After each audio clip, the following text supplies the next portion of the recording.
Hi, everybody. Today I'm going to read you this story called Thunder Cake by Patricia Polacco.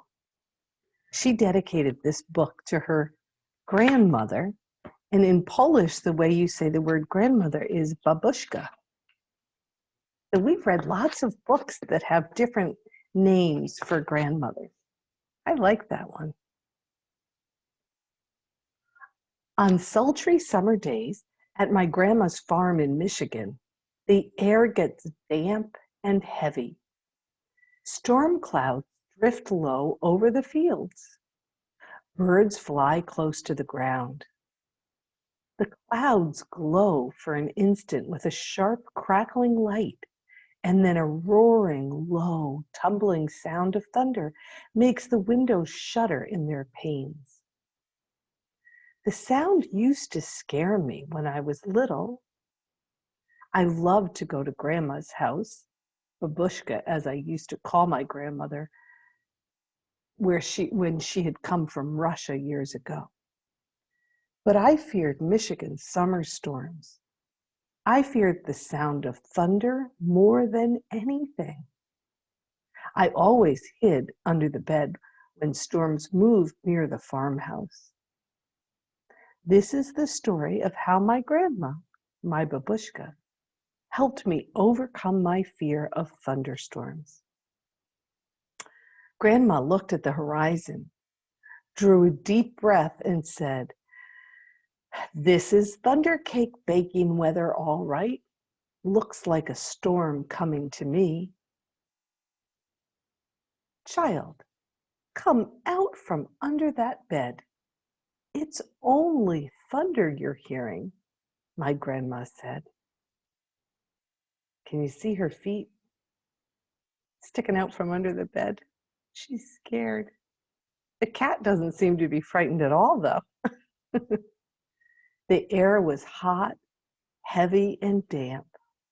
A loud clap of thunder shook the house, rattled the windows, and made me grab her close. "Steady, child," she cooed. "Unless you let go of me, we won't be able to make a thunder cake today." "Thunder cake?" I stammered as I hugged her even closer. "Don't pay attention to that old thunder, except to see how close the storm is getting. When you see the lightning, start counting, real slow.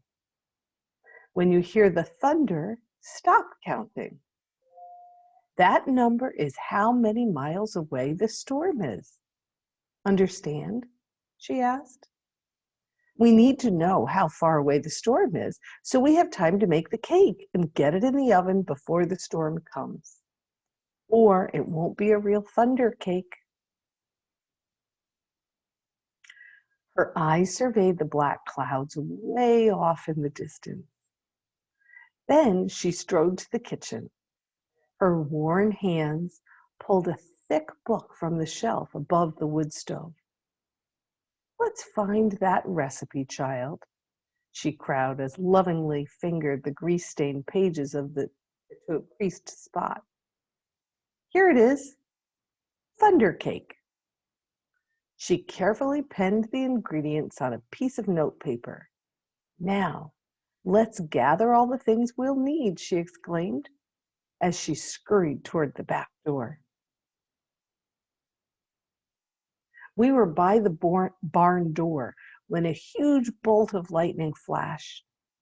I started like Grandma told me to count. 1, 2, 3, 4, 5, 6, 7, 8, 9, 10. Then the thunder roared. 10 miles, it's 10 miles away," Grandma said as she looked at the sky. "About an hour away, I'd say. You'll have to hurry, child. Gather them eggs careful like," she said. Eggs from mean old Nellie Peckhen. I was scared. I knew she would try to peck me. "I'm here. She won't hurt you," Just get them eggs, Grandma said softly. The lightning flashed again. 1, 2, 3, 4, 5, 6, 7, 8, 9, I counted. 9 miles, Grandma reminded me. Milk was next. Milk from old Kick Cow.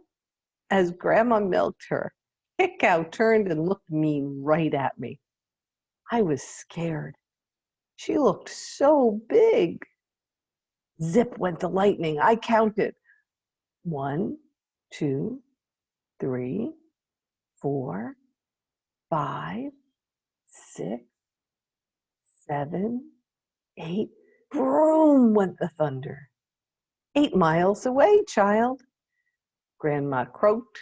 Now we have to get chocolate and sugar and flour from the dry shed. I was scared as we walked down the path from the farmhouse through tangleweed woods to the dry shed. Suddenly, the lightning slit the sky. 1, 2, 3, 4, 5, 6, 7, I counted. Boom, ba-boom, crashed the thunder. It scared me a lot, but I kept walking with Grandma. Another jagged edge of lightning flashed as I crept into the dry shed. 1, 2, 3, 4, 5, 6, I counted. Crackle, crackle, boom, kaboom, the thunder bellowed.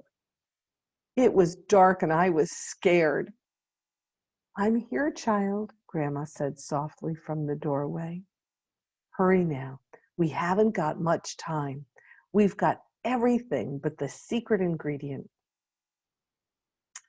3 overripe tomatoes and some strawberries, Grandma whispered, as she squinted at the list.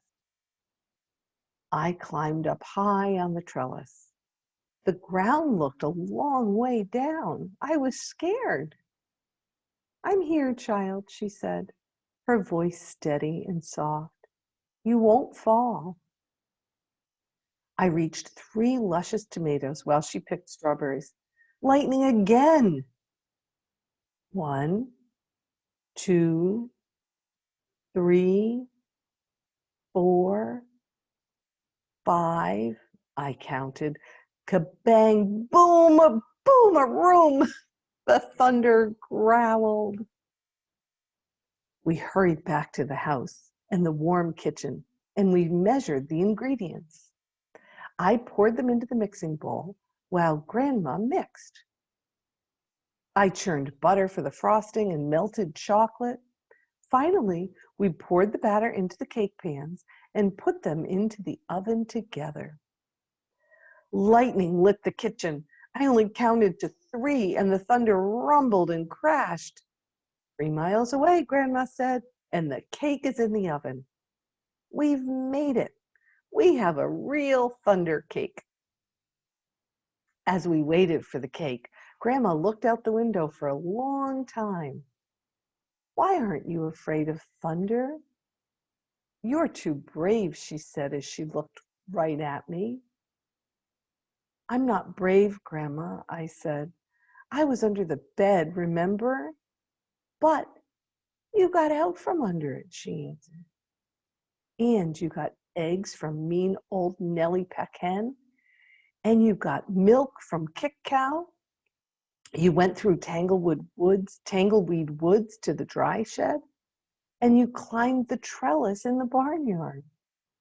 From where I sit, only a very brave person could have done all them things. I thought and thought as the storm rumbled closer. She was right. I was brave. Brave people can't be afraid of a sound, child, she said, as we spread out the tablecloth and set the table. When we're done, We hurried into the kitchen to take the cake out of the oven. After the cake had cooled off, we frosted it.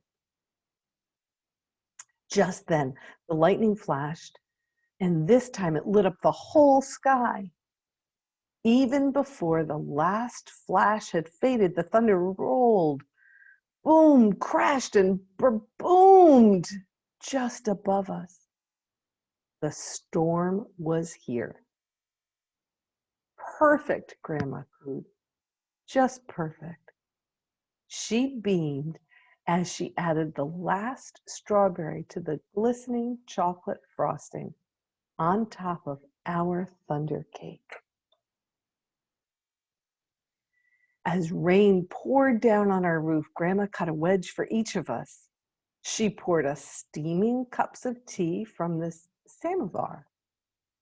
When thunder roared above us just as hard, it shook the windows and rattled the dishes in the cupboard. We just smiled and ate our thunder cake.